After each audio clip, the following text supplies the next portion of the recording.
सूत जी ने कहा भाई भगवान की लीला अमोघ है, और बोले लीला से ही वो इस सृष्टि की उत्पत्ति, इसका पालन, इसका संहार सब कर देते हैं। और बोले जैसे जादूगर जब करामात दिखाता है तो स्वयं उसमें लिप्त नहीं होता, वो सबको बांध लेता है, तो सबको बांध लेगा लेकिन स्वयं उससे न्यारा रहेगा। बोले ऐसी ही भगवान की लीला है, ऐसे ही इसीलिए हम प्रभु को नट नागर कहते हैं। ये सब जो विस्तार है, ये जो सब पसारा है, बोले प्रभु की लीला है। बोले पसारा सब कर देते हैं, सबको बांध लेंगे उसमें, लेकिन स्वयं उससे न्यारे रहेंगे। सबको बांध लेंगे, सबको मोहित कर लेंगे, लेकिन स्वयं उससे न्यारे रहेंगे। और इस लीला का रहस्य जान कौन पाता है? बड़ी सुंदर बात कही है, सवेद धातु पदवी परस्य दुरंत वीर्यस्य रथांग पाणे यो मायया संततया अनुवृत्तया भजेत तत्पाद सरोज गंधम। चक्रपाणी भगवान की लीला और पराक्रम अनंत है। मेरे उनके स्वरूप को और उनकी लीला के रहस्य को वही जान सकता है जो नित्य निरंतर निष्कपट भाव से उनके चरण कमलों की गंध का सेवन करता रहे। और चरण कमलों की गंध का सेवन करने के लिए क्या आवश्यक है भाई? किसी भी प्रकार से ये मन भंवरा प्रभु के चरण कमलों पर मंडराता रहे। बोले जो नित्य निरंतर निष्कपट भाव से प्रभु के चरण कमलों की गंध का सेवन करता रहता है और सेवा भाव से उनका चिंतन करता रहता है।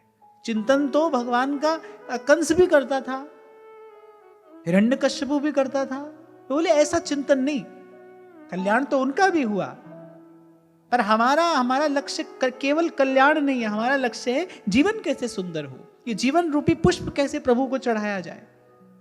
क्योंकि जो सेवा भाव से उनके चरण कमलों का चिंतन करता रहता है, जो नित्य निरंतर, देखो कितना सुंदर भाव है कि नित्य निरंतर प्रभु के चरण कमलों का, उनके चरण कमलों की जो गंध है फिर उसका सेवन करता रहता है।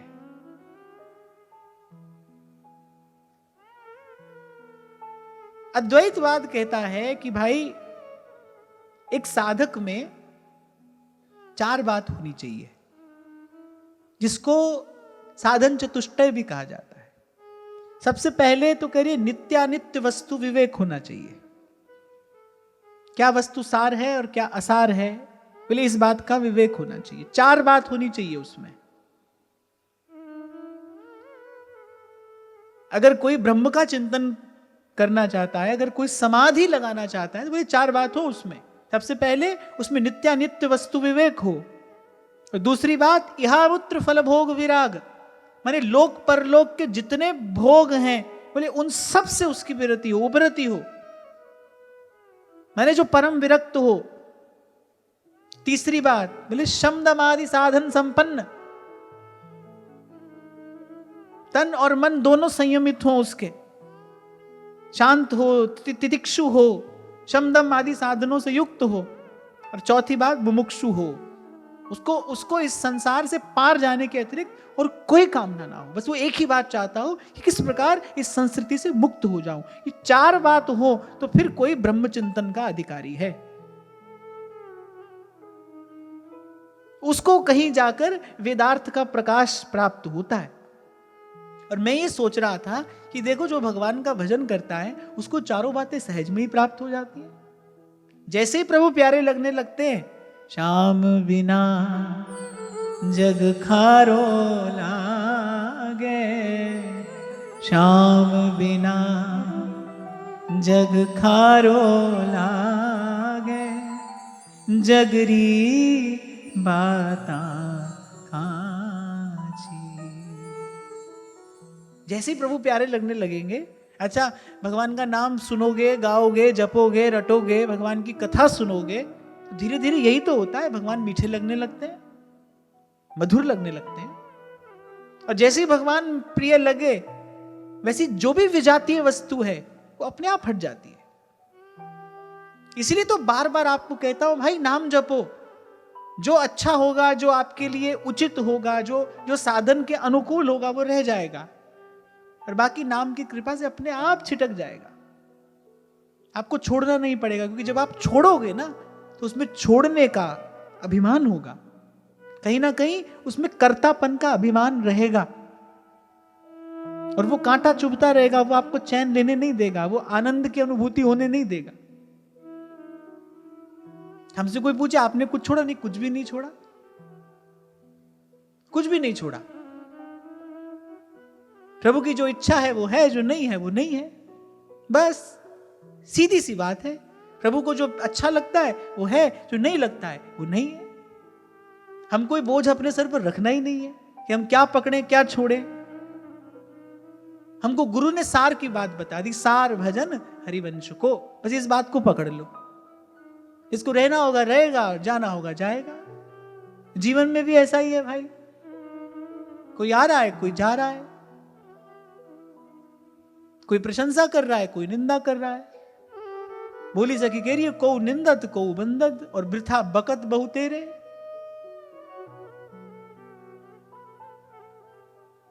एक नाम की डोर पकड़ ली बस। तो मैं विचार कर रहा था कि देखो, अगर हम वैसे इन चारों बातों का विचार करें तो कितनी भारी भरकम बात है ये। पहले नित्यानित्य वस्तु विवेक हो, यहा मूत्र फल भोग विराग, शम दमादि साधन संपन्न, और मुमुक्षा। क्योंकि वेद तो कहता है कि भाई ये चार बात हो तो फिर हमारे पास में आओ, फिर हम तुमको ब्रह्म चिंतन करना सिखाएंगे, फिर रास्ता देंगे हम तुमको। और यहां कोई कहीं भी कैसा भी किसी भी स्थिति से उठकर आ जाए, भगवान का दरबार सबके लिए खुला है। बस कोई दीन होकर आ जाए, कोई थक हार कर आ जाए, यही दरबार दीन को आदर। भगवान तो यहां तक कह रहे हैं श्रीमद् वाल्मीकि रामायण में कि वो एक बार कोई हमारे सन्मुख आकर हमको कह दे प्रभु मैं आपका हूं, भगवान ने कहा मैं उसको अभय दे देता हूं। आए शरण तजऊ नहीं ताऊ, शरणागत का हम त्याग नहीं करते, कोई आ जाए। तो मैं सोच रहा था कि देखो ये बात भी प्राप्त हो जाती है। फिर यहां मूत्र फल भोग विराग, देखो गोपी कह तो रही है, कहां करूं बैकुंठ ही जाए,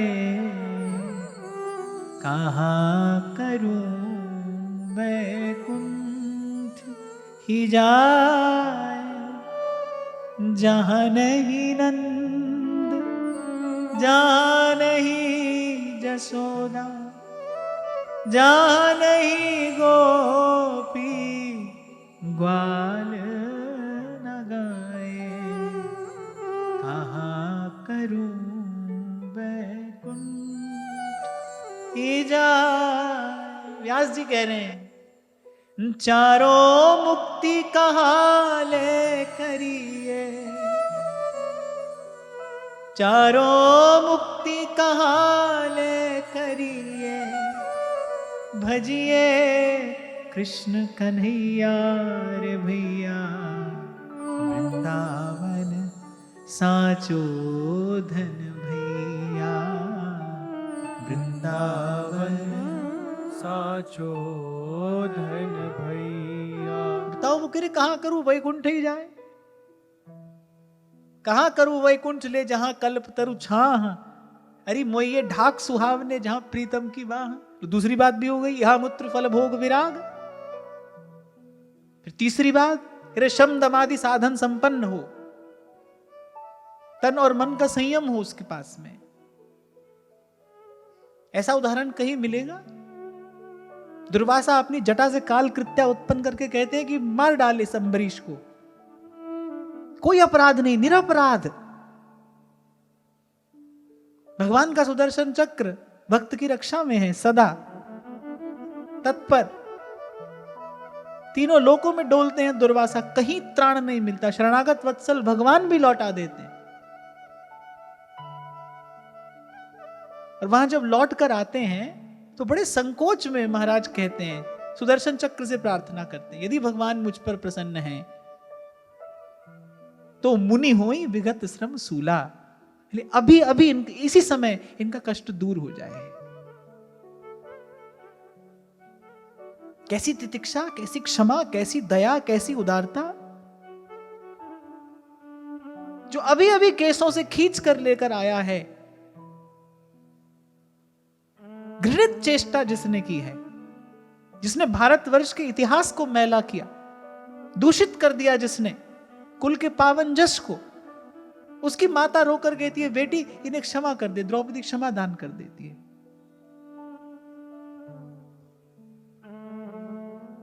कहां मिलेंगे ऐसे सद्गुण भगवान के भक्तों के अतिरिक्त? भगवान की भक्ति देती है, ऐसे सद्गुण भी देती है। और चौथी मुमुक्षा, जो इस संसार के चक्र से पार जाना चाहता, और मैं कहूंगा कि भक्त यहां से भी आगे खड़ा हो जाता है। मुक्ति निरादर भगति लुभाने, अस विचारी हरि भगत सयाने, अस विचारी हरि भगत सयाने। भक्ति यहां से भी कुछ पग आगे ले जाकर खड़ा कर देती है। तुकाराम जी महाराज अपने अभंग में कहते हैं कि हे पांडुरंग, मैं तो बार बार जननी के गर्भ में आने को तैयार हूं, यदि आप मुझे एक वचन दे दो कि हर जन्म में मुझे आपके भक्तों का संग मिलेगा, उनके संग उच्च स्वर से विठ्ठल विठ्ठल विठ्ठला माझा पांडुरंग विठ्ठला, विठ्ठल विठ्ठल विठ्ठला पांडुरंग विठ्ठला, विठ्ठल विठ्ठल विठ्ठला पांडुरंग विठ्ठला। हाँ गाओ गाओ। विठ्ठल विठ्ठल विठ्ठला पांडुरंग विठ्ठला, विठ्ठल विठ्ठल विठ्ठला पांडुरंग विठ्ठला, विठ्ठल विठ्ठल विठ्ठला माझा पांडुरंग विठ्ठला, विठ्ठल विठ्ठल विठ्ठला माझा पांडुरंग विठ्ठला,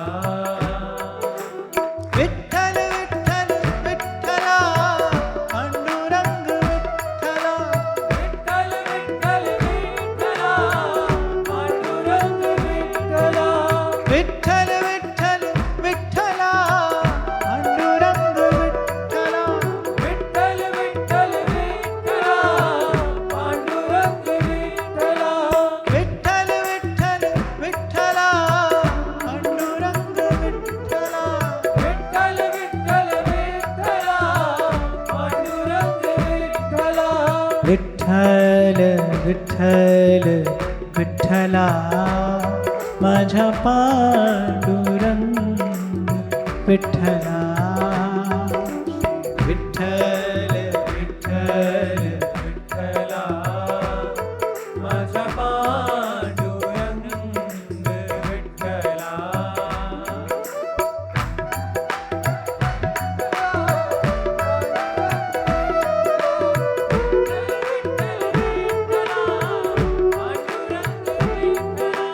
विठ्ठल विठ्ठल विठ्ठला पांडुरंग विठ्ठला, विठ्ठल विठ्ठल विठ्ठला पांडुरंग विठ्ठला। बाबा मलुकदास जी एक बात कहते हैं अपनी वाणी में,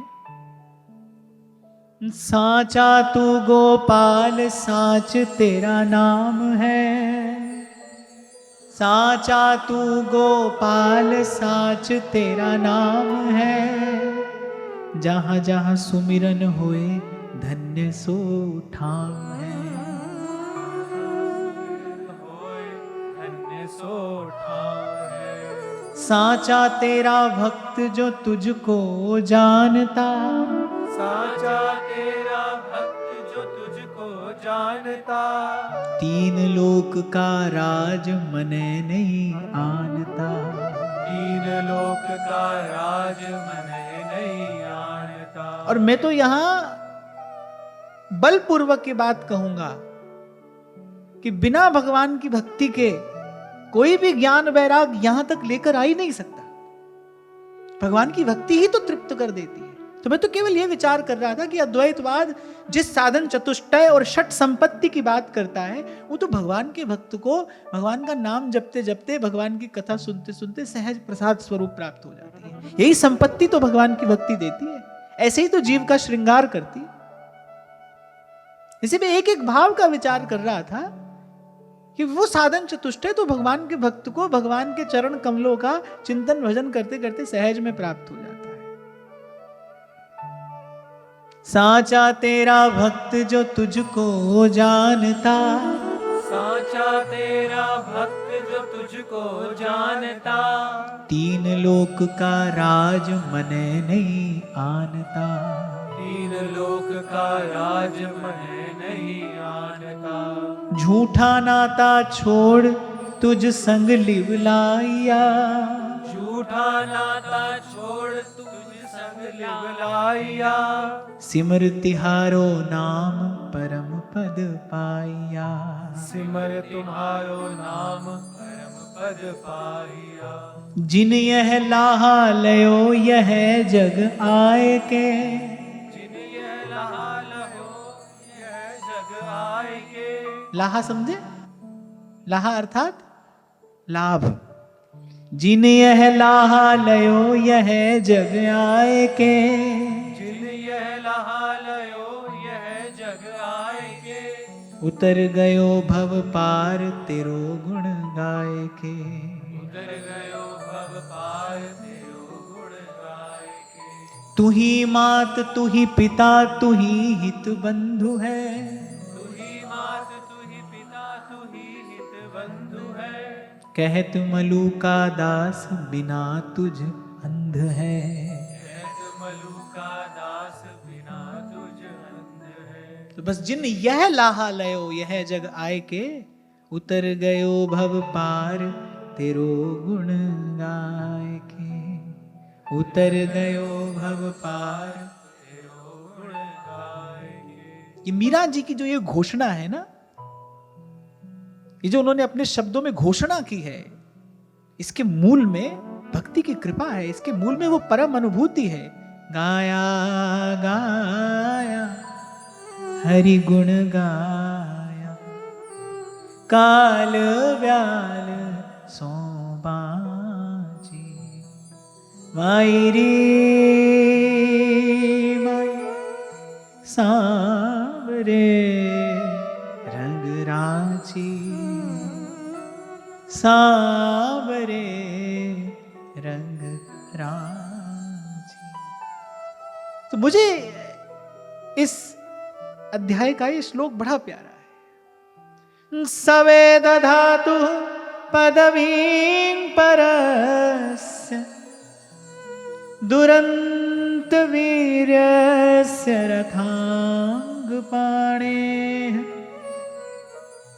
यो मायया संततया अनुवृत्तया भजेत तत्पाद सरोज गंधम। बोले ऐसे तो ब्रह्मादिक भी भगवान की लीला का पार नहीं पाते, उनकी लीला का रहस्य नहीं जानते। वो बोले जो निष्कपट भाव से सतत प्रभु के चरणारविंद की गंध का सेवन करता है, सेवा भाव से प्रभु के चरण कमलों का चिंतन करता है, उसके सामने से प्रभु ये पर्दा हटा देते हैं।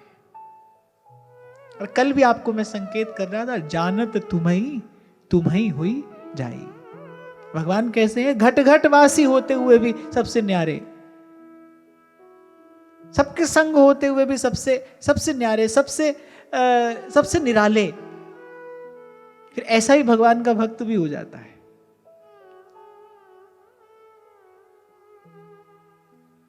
क्यों? क्योंकि उसने अपने मन को रहने के लिए वो सुंदर ठौर दे दी है, प्रभु के चरण।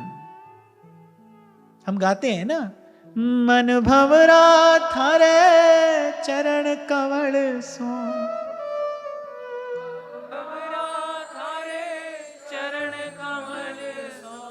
आल पुटायो जी नाथ थारी सरणी आयो जी, नाथ थारी सरणी ये ऐसे मन मधुकर होकर बस लिपटा रहे प्रभु के चरण कमलों से, सतत प्रभु के चरण कमल की गंध का, उसके मकरंद का, उसके पराग का सेवन करता रहे। भंवरे का एक का नाम मधुव्रत भी होता है, उसको व्रत है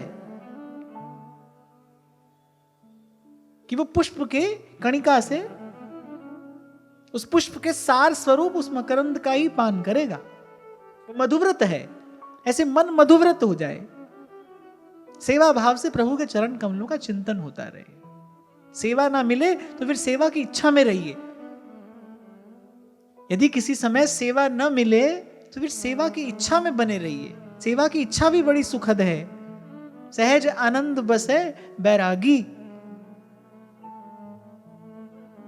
सेवा की लालसा हो, सेवा की इच्छा हो, सेवा की भावना हो, क्योंकि स्पष्ट करके कहा गया जो सेवा भाव से भजे तत्पाद सरोज गंधम, भज सेवायाम, भजे तत्पाद सरोज गंधम, जो सेवा भाव से उनके चरण कमलों का चिंतन करता है, उनके चरण कमलों की मकरंद का सेवन करता है। जब बहुत दीर्घ काल तक कोई दुर्गंध में रहे तो उसको दुर्गंध का अभ्यास हो जाता है। शरीर, ये जो तन और मन दोनों जो हैं, ये अभ्यास से ही आकार लेते हैं। शरीर को भी अभ्यास हो जाता है, मन को भी अभ्यास हो जाता है।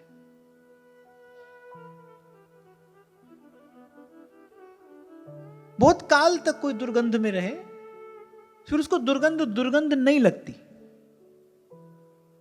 और कभी कभी तो ऐसा देखने में आता है कि मन उस दुर्गंध का इतना अभ्यस्त हो जाता है, फिर उसको सुगंध भी नहीं सुहाती, उसको उस दुर्गंध में ही रहना अच्छा लगता है। जब तक किसी संत के मुख से भगवत कथा नहीं सुनी जाती, जब तक संत हाथ पकड़कर प्रभु के चरणारविंद के निकट नहीं लेकर जाता, तब तक इस मन को वो चरण कमलों की सुगंध कैसी है उसकी अनुभूति नहीं होती। और जब तक वो अनुभूति नहीं होती तब तक विषय और वासना से दुर्गंध नहीं आती, तब तक यही सब अच्छा लगता है। कहते सुनते कुछ भी रहो। क्यों सूरदास जी कहते हैं कि जब तक भीतर से कोई अनुभव नहीं होगा तब तक ये बाहर का जो है बंधन ये टूटेगा नहीं, ये छूटेगा नहीं। और जब ये कहा जाता है ना बाहर का बंधन छूटेगा नहीं, क्योंकि बंधन ने आपको नहीं पकड़ा है, आपने बंधन को पकड़ा है।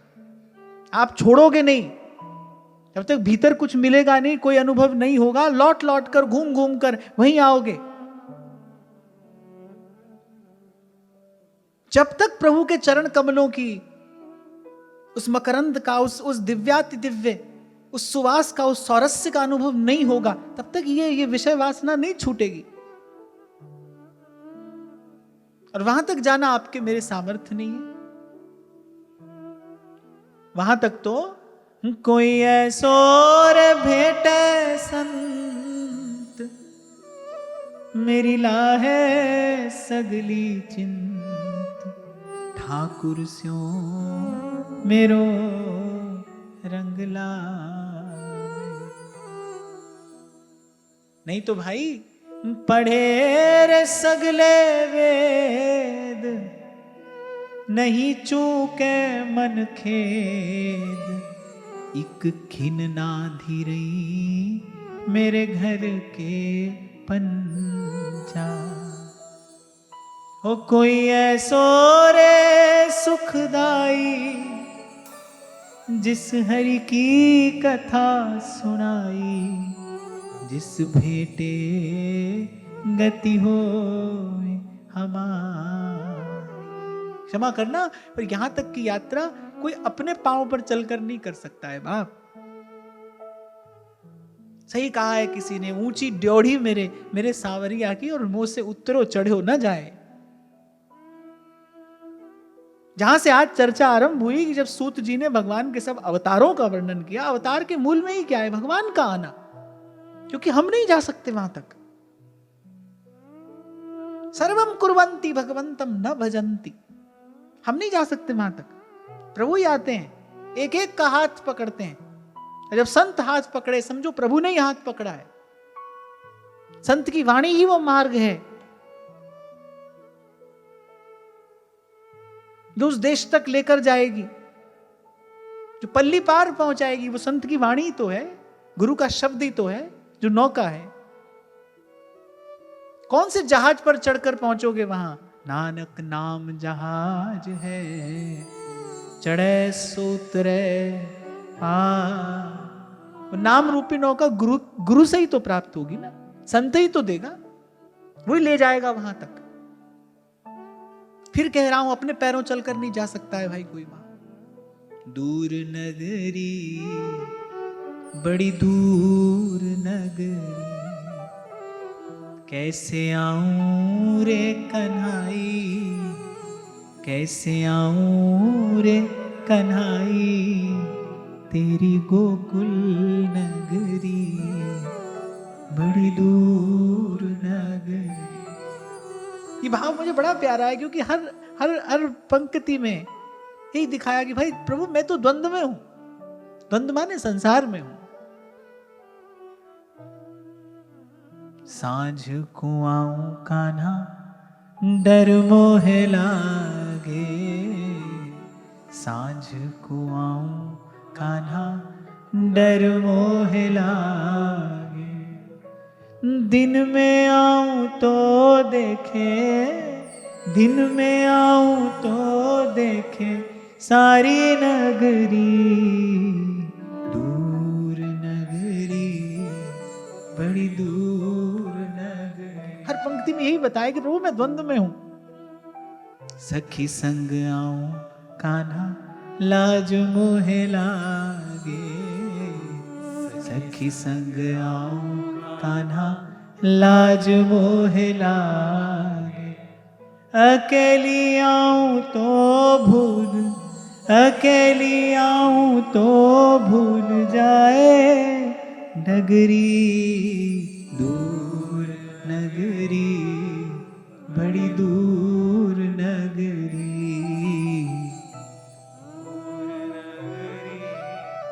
बड़ी दूर नगरी।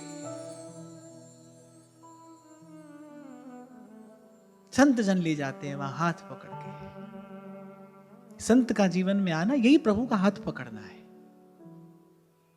संत जीवन में आया माने प्रभु ने हाथ पकड़ा है, सद्मार्ग पर डालने के लिए आपका हाथ पकड़ा है। शरण जिसको दे दी हृदय से लगाया, उठाकर जगत से विपिन में रमाया, और हटाकर विषय पंख को धीरे धीरे प्रियालाल के प्रेम सर में नवाया।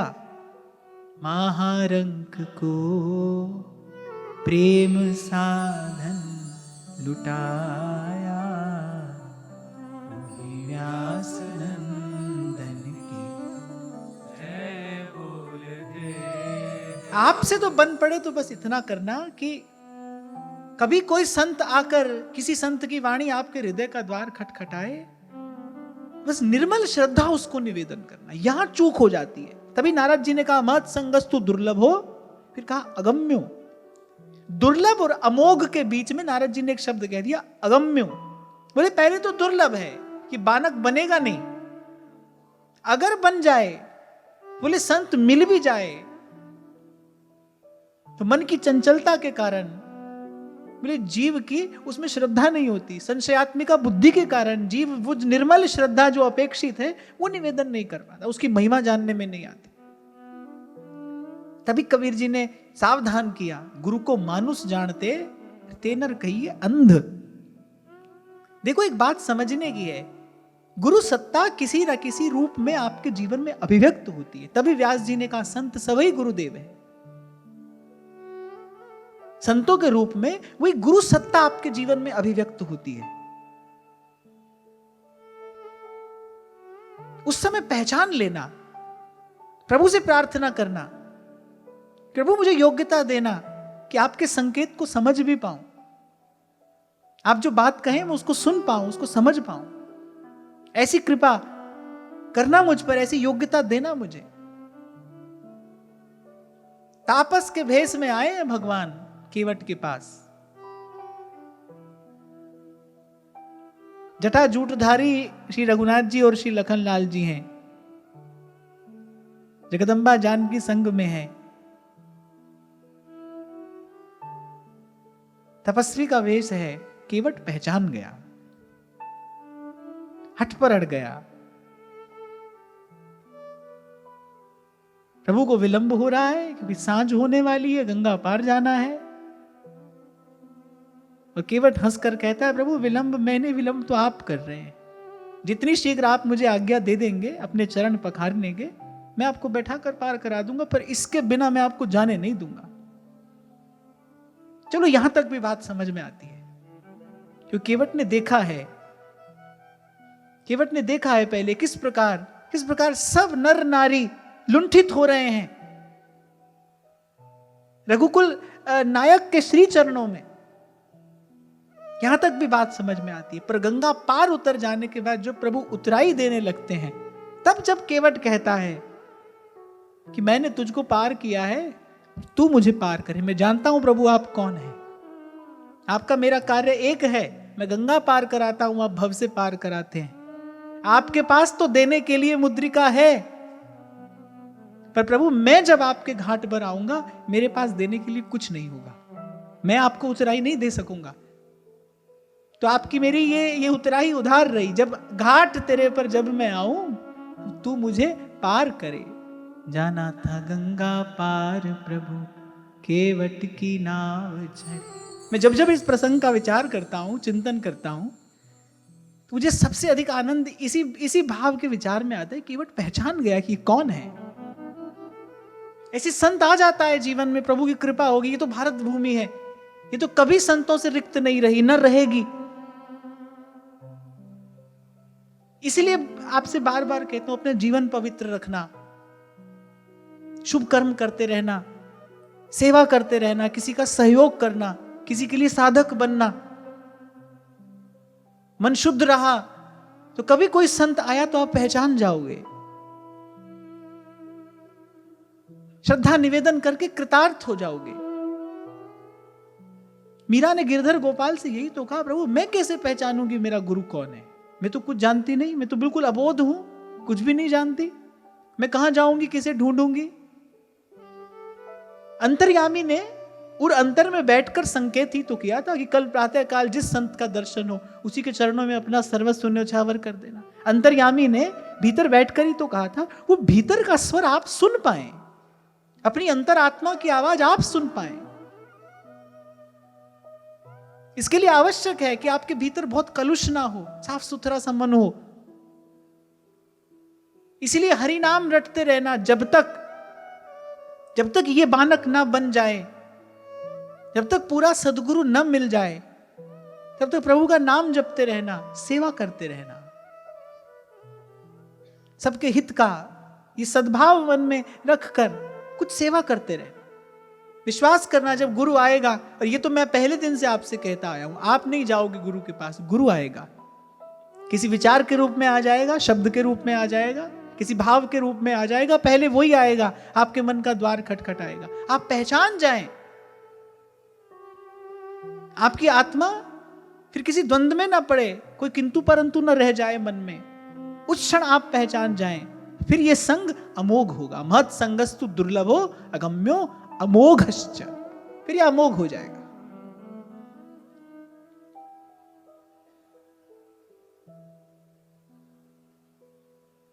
तो केवट पहचान गए, हम पहचान नहीं पाते। संत तो आ जाता है, तभी कबीर जी को कहना पड़ा, गुरु को मानुष जानते ते नर कहिए अंध। बोलो भीतर और बाहर दोनों दृष्टियों से अंधाई है जो गुरु को मानुष जानते। अरे किसी रूप में गुरु की सत्ता अभिव्यक्त हुई है, उसको पहचानिए। दूरदृष्टि तो बहुत लोगों की होती है, लेकिन दूरदृष्टि सदा स्वस्थ हो ये कोई आवश्यक बात नहीं है। गीध की भी दूरदृष्टि होती है, उसको दिखता मांस का पिंड ही है। ऐसे देखा है मैंने, कुछ लोग बहुत चतुर होते हैं। जैसे आज चर्चा आरंभ हुई, यहां तो उसी को चतुर सयाना कहा जाता है ना, संसार उसी को चतुर सयाना कहता है। लोग चतुर सयाने होते हैं, लेकिन उनको दिखता केवल दूसरे का दोष ही है। क्षमा करना, ऐसी दृष्टि कभी संत और गुरु को नहीं पहचान सकती, वहां चूक जाएगी। और ये इस जग में आकर जो लाभ लेना है, ऐसे बाबा मल्लुकदास जी कह रहे हैं, जिन यह लाहा लयो यह जग आए के, और उतर गयो भव पार तेरो गुण गाए के। ये लाभ नहीं मिलता।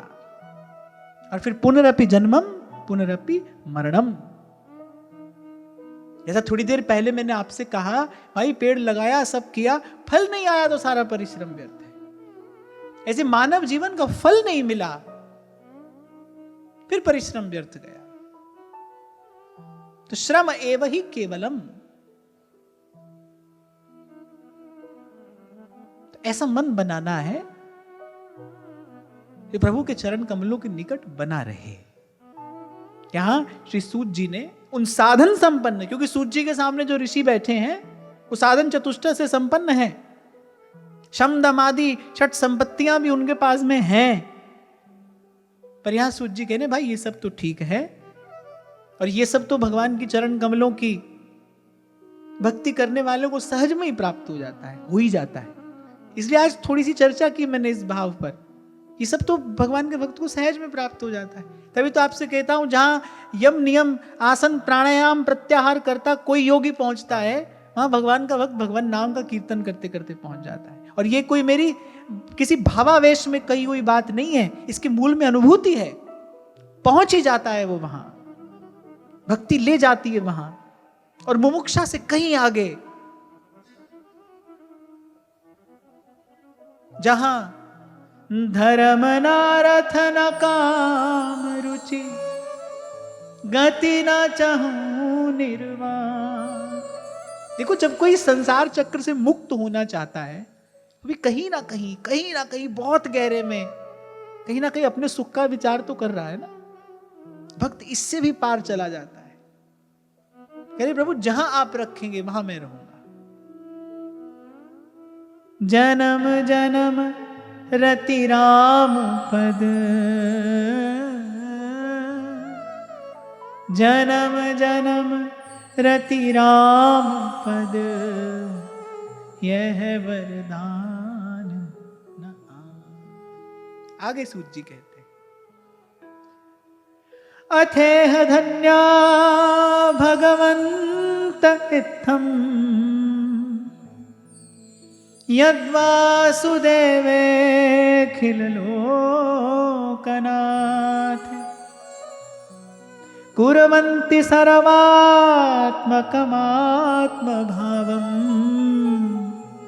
न यत्र भूयः परिवर्त उग्रः। सूत जी ने कहा, शौनक आदि ऋषियों, आप सौभाग्यशाली हैं, आप धन्य हैं। क्यों? क्योंकि श्री कृष्ण को आप अपना समझते हैं।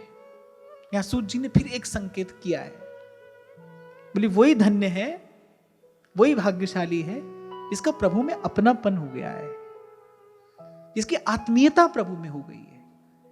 प्रातःस्मरणीय परम श्रद्धेय स्वामी श्री रामसुखदास जी महाराज अपने जीवन के अंतिम दिनों में यही बात बार बार कहते थे और कहलाते थे,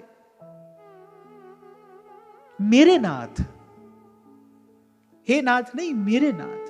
अरे भगवान में अपनापन, स्वामी जी की एक पुस्तक भी है इसी शीर्षक से, भगवान में अपनापन।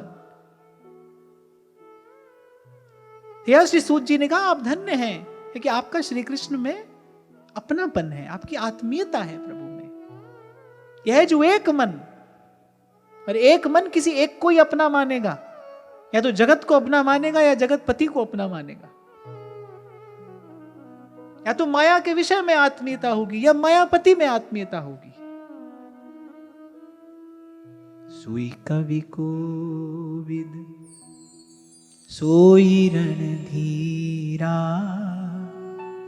जो छल छाड़ भजै रघुवीर। संतों ने अपनी वाणी में इसी अपनेपन का ही उत्सव मनाया है।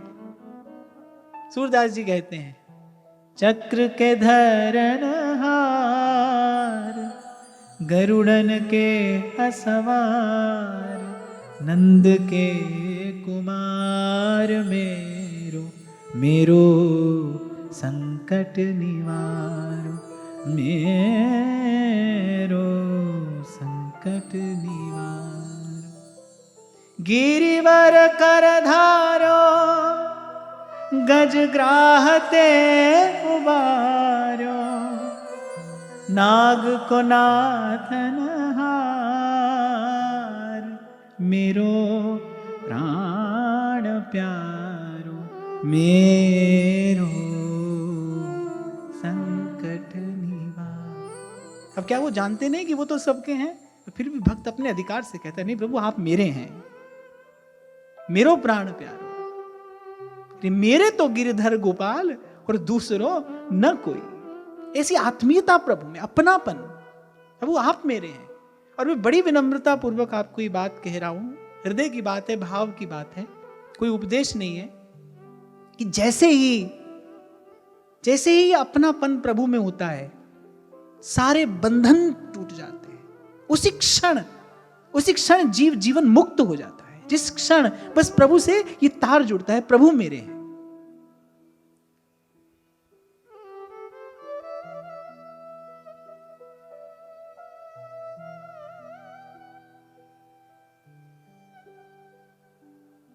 गिरिवर कर धारो गजग्राहते उबारो, नाग को नाथन हार, मेरो प्राण प्यारो, मेरो संकट निवार।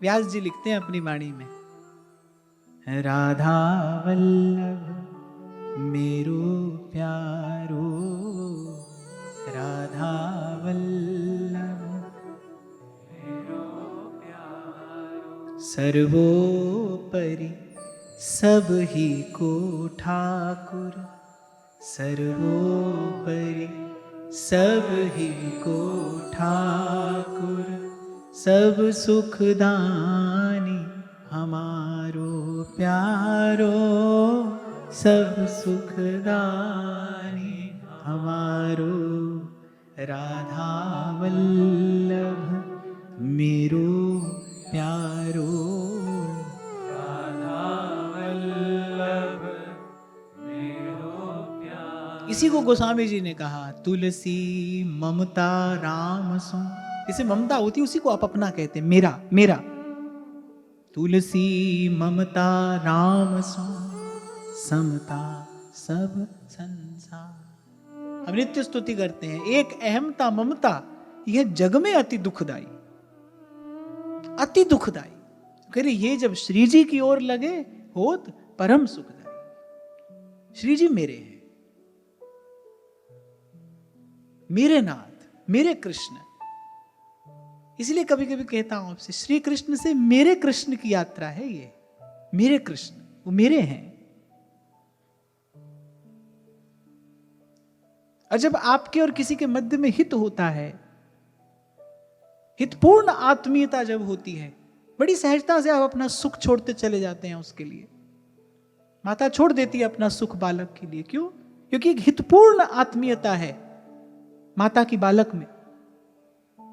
उसको कोई कष्ट नहीं होता, रात रात भर बालक सोने नहीं देता, पर मां को कोई कष्ट नहीं है। मां फिर भी वैसे ही दुलराती है बालक को, वैसे ही लाल लड़ाती है, उसको तनिक भी श्रम नहीं है। ऐसे जब प्रभु में अपनापन होता है, फिर सेवा भजन ये सब आनंद स्वरूप हो जाता है। सखी चहूं और फिरे चकडोर सी, सेवा को भाव और बढ़ो मन माही।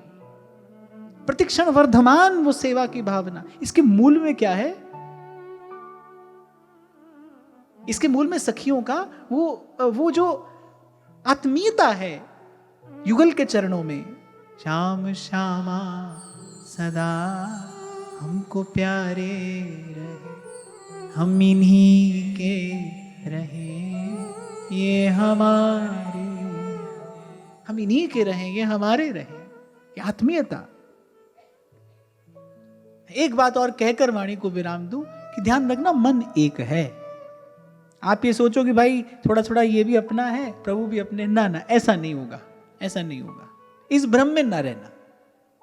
ये बात मैं केवल इसलिए कह रहा हूं कि अपने आप को, स्वयं को इस भ्रम में, इस अंधकार में न रखना। स्वीकार करना, वस्तु स्थिति को स्वीकार करना। यदि अभी संसार अपना लगता है तो मान लो इसको, हाँ प्रभु अभी तो संसार अपना लगता है, मुझे आप प्यारे लगे, मुझे आप मीठे लगे, आप मधुर लगे, मुझे आप अपने लगे, ऐसी कृपा मुझ पर करिए। एक संत तो कहते थे, बोले प्रभु देखो मुझ में ऐसा कुछ भी नहीं जो मैं आपको भा जाऊं। तो मैं आपको नहीं भाता इसमें तो कोई आश्चर्य नहीं है, क्योंकि मुझ में ऐसा कुछ है ही नहीं जो मैं आपको भाऊं। तोहे देख अवगुण करूं, कैसे भाऊं तोहे। पर प्रभु आप तो गुणों के निधान हैं, फिर भी मेरा दुर्भाग्य देखिए, आप मुझे फिर भी अच्छे नहीं लगते। संत कहते हैं अपनी वाणी से, प्रभु आप मुझे अच्छे नहीं लगते, मुझे अभी भी संसार अच्छा लगता है। मन शूकर की भांति लौट लौट कर फिर उसी संसार की विष्ठा का भोग करता है। मुझे अभी भी संसार अच्छा लगता है, ये मेरा कैसा दुर्भाग्य है। कृपा करिए मुझ पर, मैं आपको भाऊं ना भाऊं, वो आप मुझे भा जाइए, आप मुझे प्रिय लगे।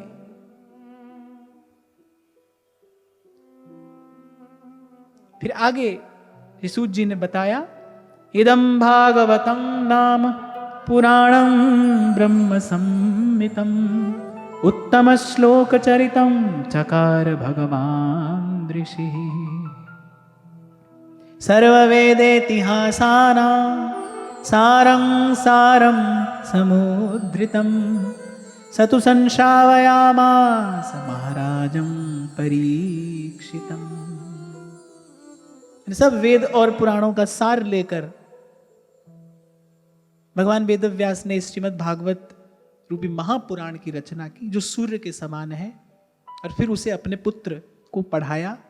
और जब श्री सुखदेव जी महाराज ने परीक्षित जी को यह कथा सुनाई, सूत जी बता रहे उस समय मैं भी वहां पर था, और जो मैंने श्रवण किया वो यथामति अब मैं आप सबको सुनाऊंगा। यहां पर ये तृतीय अध्याय विराम लेता है, आगे की चर्चा कल करेंगे।